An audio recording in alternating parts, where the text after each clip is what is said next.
Itulah serba salahnya ketika seorang wakil presiden atau seorang presiden siapapun, wakil presiden deh kalau kita bicara Indonesia ya, lalu dia adalah anak dari mantan presiden. Apapun yang dilakukan atau dikeluarkan oleh statement bapaknya itu dilihat sebagai upaya membackingi, sebagai upaya momong anak.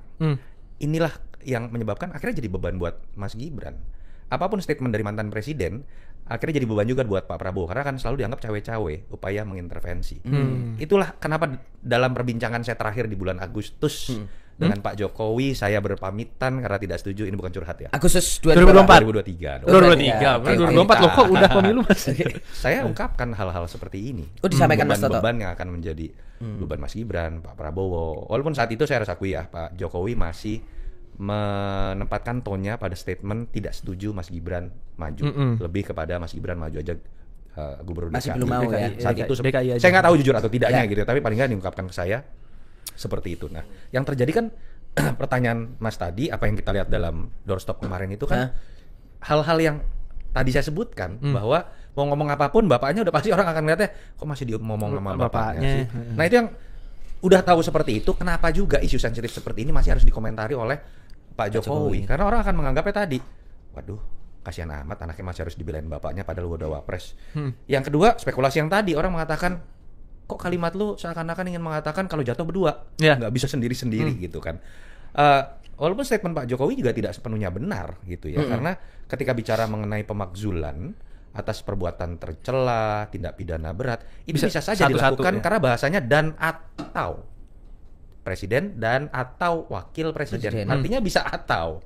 Walaupun kalau ditanya ke saya, dorongan dari para forum purnawirawan belum memenuhi syarat. Ya, masih susah lah ya. Karena alasannya kan karena dulu pencalonannya cacat lah. Mau udah kita suka ago. atau nggak suka, MK sudah memutuskan, negara sudah memutuskan, terlepas setuju atau tidak setuju, kita hanya bisa berhenti pada level kalau nggak setuju secara etika saja. Ini tetap melanggar. Tapi kalau dalam konteks itu enggak. Jadi tapi balik lagi, kasihan kalau Pak Jokowi terus-menerus masa pensiunnya akhirnya harus menghabiskan waktu seperti ini. Dan sebagai mantan, bukan pendukung saja, saya tuh bantu Jokowi, nggak usah saya tahu berarti kecewanya lebih dalam ini Mas Toto. Sama juga. Saya kan cuma pernah nyoblos gitu kan. Saya bukan hanya nyoblos. Saya tetap sedih seorang presiden yang apapun ya dia sudah bekerja keras juga. Yang diingat bukan legasinya terkait infrastruktur, bukan tentang deregulasi, bukan tentang debirokratisasi, tapi akhirnya tentang anaknya dan harus menghabiskan masa pensiunnya dengan kemudian berbicara mengenai cawe-cawe atau tidak, intervensi atau tidak, matahari kembar atau tidak, dan terakhir sepaket atau tidak, mengomentari anaknya sepaket atau tidak, termasuk bahkan seakan-akan harus mencari kerja menjadi ketua umum dari partai tertentu. Buat saya ini tidak lazim buat seorang presiden, yang harusnya diingatnya adalah legasinya. Yang 10 tahun luar biasanya Pak Jokowi. Dan yang paling kurang ajar itu pendukung-pendukungnya yang mendorong seperti ini. Dan sekarang nggak peduli, yang menghadapi akhirnya harus Jokowi sendirian juga. Mereka sibuk tetap nyari komisaris, BUMD, BUMN, ikut menjilat Prabowo. Dulu si paling Jokowi, sekarang si paling Prabowo. Ada nama ormas tiba-tiba dari ini Jokowi titik-titik. Titik-titik. Nah, itu tadi dari sudut pandang Mas Gibran, kasihan. Kalau dari sudut pandang Pak Jokowi, ketika Pak Jokowi mengomentari itu, artinya apakah Pak Jokowi merasa bahwa Mas Gibran ini dalam posisi yang memang sedang terancam? Kita harus akui lah, apakah Mas Gibran siap dengan pengalaman politiknya menghadapi situasi yang pelik seperti ini? Enggak. Belum siap ya? Belum siap. Ini situasi politik yang tidak mudah untuk dihadapi oleh keluarga Jokowi. Tuduhan, saya juga nggak suka sebenarnya tuduhan ijazah segala macam. Udahlah, dia lulus kok, saya yakin gitu. Ini persoalannya. Jadi nggak usah berputar-putar kemana-mana. Ayo publik ini diberi edukasi yang benar, gitu ya. Orang itu kalau benar-benar sekolah, benar punya ijazah, tidak akan susah. Nggak perlu menyewa pengacara, nggak perlu menyewa preman, nggak perlu bersembunyi, nggak perlu, karena benar-benar sekolah. Persoalannya ketika benar-benar tidak sekolah, ketika benar-benar tidak punya ijazah, pasti lari-lari Bang, muter-muter, nyewa pengacara, nyewa teman, ngundang ini, ngundang itu. Itu perkaranya. Jadi yang simpel gini aja Bang Ahmad, yang simpelnya supaya tidak ada, supaya tidak ada. Komar kan tahu kan, almarhum Komar kan, itu pernah jadi anggota dewan, tapi pas nyalonkan bupati tidak lolos karena ijazahnya palsu. Pak Komar itu Bang, itu simpel, rektor Bang. Ini Pak kan Komar semua itu ketika mencalon rektor, Bang. Jadi Nah, ketika menjadi anggota DPR dia lolos, nggak ketahuan. Lolos. Nah. Jadi sama-samakan begini, semua. karena sudah diseleksi oleh Ya KPU, makanya itu seakan-akan tinggal itu tunjukkan menjadi aja yang kalau benar, memang kan? asli itu aja, ngapain dipersulit? Itu Komar nggak menunjukkan tuh Boleh saya pejabat publik, tanggapi, nggak ada Pak? ditunjukkan. Apa Saya boleh nggak tidak pernah. menunjukkan dia Tidak bersalah, ada bos saja menunjukkan ke publik, Pak. Komar juga nggak menunjukkan. Boleh saya tanggapi, Pak? Kan Bapak ngarang-ngarang cerita. Oke, silakan Pak Bare, silakan. Oke, gini Pak, sebenarnya apa yang dipertanyakan itu sebenarnya sudah dinaungi, sudah dikabulkan semua oleh Bareskrim. Bagaimana mereka membuktikan keaslian, ya bilangnya jangan keaslian, keidentikan dari ijazah Pak Jokowi dari yang otentik keluar dari UGM. Jadi gini ya, identik dari otentik yang dikeluarkan oleh UGM. Jadi Bareskrim sudah menyatakan bahwa fisik ijazah tersebut identik.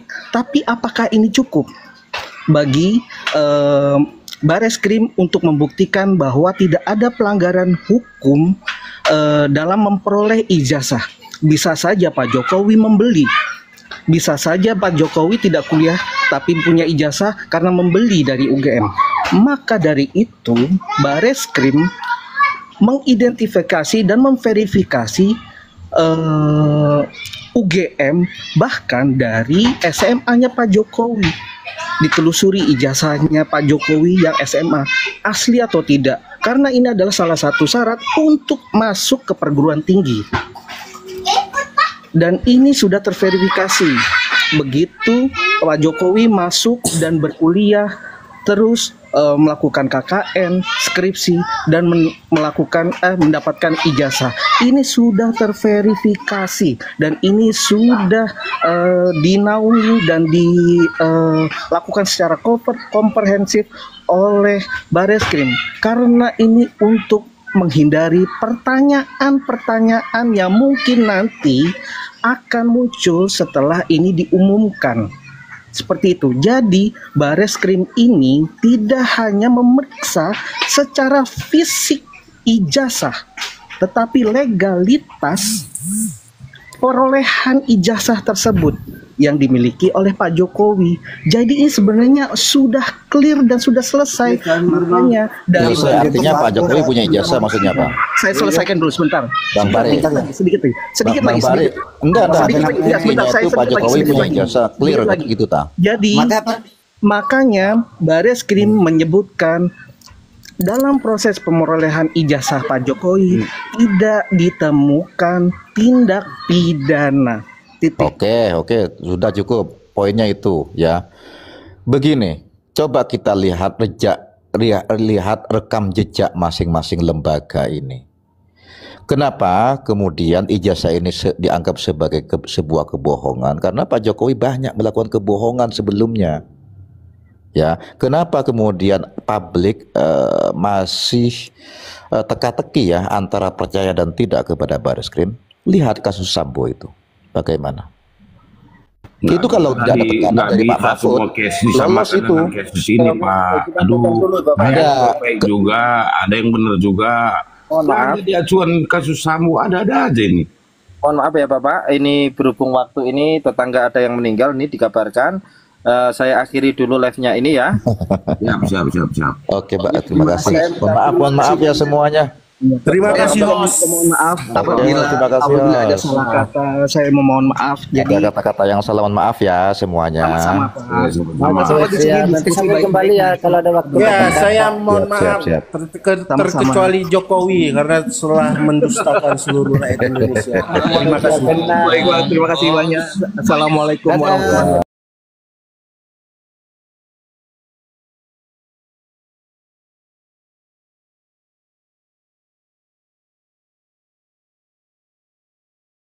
dengan modal sekecil-kecilnya mencari keuntungan sebesar-besarnya. Nah, inilah yang kayaknya menjadi patron dan basis strategi dan perilaku dari politikus kita. Akhirnya mencari keuntungan sebesar-besarnya yang disebut dengan pragmatisme dan sebagainya. Kemudian dengan di dalam kontestasinya sesama politikus, mereka rata-rata ya Machiavellis, menghalalkan segala cara untuk mencapai kemenangan, mencapai kekuasaan tersebut. Padahal di dalam politik itu ada namanya politik etis, yang itulah yang sebenarnya pada dasarnya dimiliki oleh yang dinamakan budaya nenek moyang kita, yang dinamakan dengan Nusantara, yang pada dasarnya jejaknya bisa dilihat di mana, di Pancasila tersebut, tapi kan nggak dipakai. Jadi akhirnya kita hanya bisa mengatakan bahwa budaya politikus kita adalah memang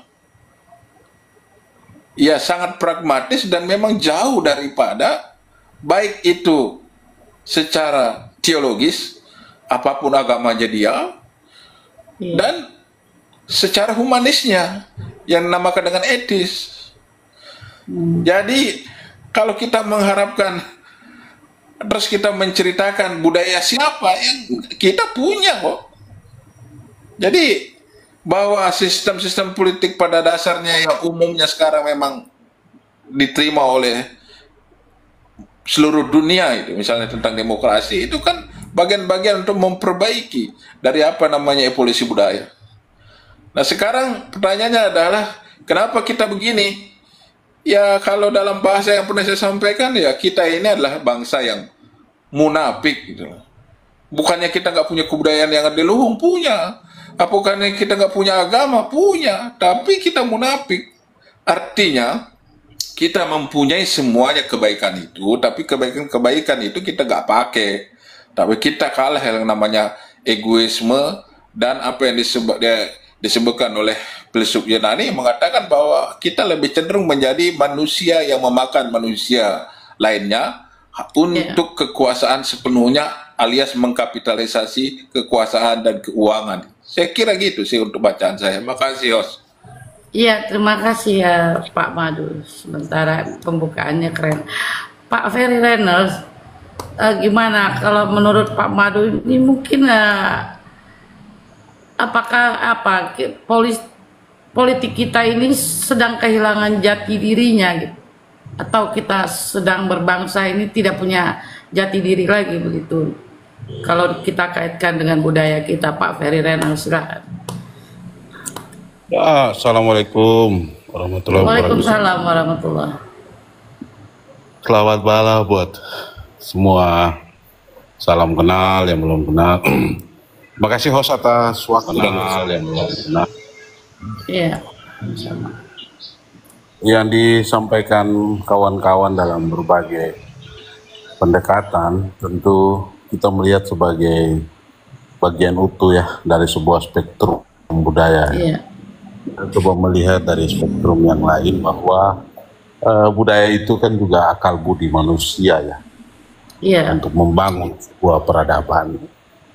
Nah, kalau memang temanya bertanya politik kita budaya siapa, maka ada perubahan-perubahan perilaku terkait dengan dinamika maupun pergeseran-pergeseran nilai dalam peradaban manusia di Indonesia. Ya. Kita lihat di situ. Akibatnya tentu berimplikasi pada perubahan perilaku politik. Tetapi itu sesuatu yang bisa kita benarkan dan wajar-wajar saja ya. Tetapi yang saya mau lihat lebih penting dari itu adalah memang bangsa kita bangsa yang berbudaya ya. Semua daerah bahkan kalau kita cenderung ke belakang dengan sejarah historis kita punya kekuatan-kekuatan peradaban kerajaan-kerajaan yang membangun budaya besar, membangun sebuah kekuatan-kekuatan peradaban manusia yang teruji dan mumpuni pada zamannya. Nah, akan tetapi ini semua disatukan menjadi satu kekuatan oleh Founding Fathers kita, menjadikan dia sebagai rumusan Pancasila sebagai landasan untuk membangun bangsa sekaligus membangun satu new culture, budaya baru sebuah bangsa, yaitu bangsa Indonesia atau Pancasila. Disitulah titiknya tentu semua akal budi, semua perilaku, bahkan semua peradaban masa lalu dibangun dalam sebuah peradaban yang lebih baru, yang lebih maju untuk kepentingan bangsa itu. Sayang sekali menurut saya, host, dalam prolog saya, ini ada hubungan sebab akibat menurut saya. Kalau kemudian host mempertentangkan soal perilaku politik dan budaya politik, ada hubungan sebab akibat yang terjadi di situ menurut hemat saya. Ada kecenderungan pragmatisme yang tadi dibedah oleh kawan-kawan, yang menjadi gumulan dalam pragmatisme politik, yang terjadi dalam semua praktek politik, dan di sisi yang lain, rakyat atau publik membutuhkan trust, kepercayaan yang lebih, dan hasil kerja yang lebih terhadap pemerintahan atau otoritas yang kita bangun untuk mengurus budaya dan negara. Di situ sesungguhnya benang merah dari persoalan yang host angkat ini ya. Politik itu berubah ketika perilaku budaya kita juga berubah. Rakyat atau publik menuntut kepercayaan yang lebih di saat penyelenggara negara, otoritas negara sudah tidak mampu mewujudkan apa yang diinginkan oleh rakyat. Mengapa mereka tidak mampu? Karena mereka terjebak dalam kepentingan praktis politik. Mereka terjebak pada ideologi sesat yang menurut hemat mereka itu bisa melanggengkan kekuasaan mereka dan bisa menjaga kewibawaan politik mereka berlangsung dari generasi ke generasi. Dan ini mau dan tidak mau, suka dan tidak suka sementara berjalan.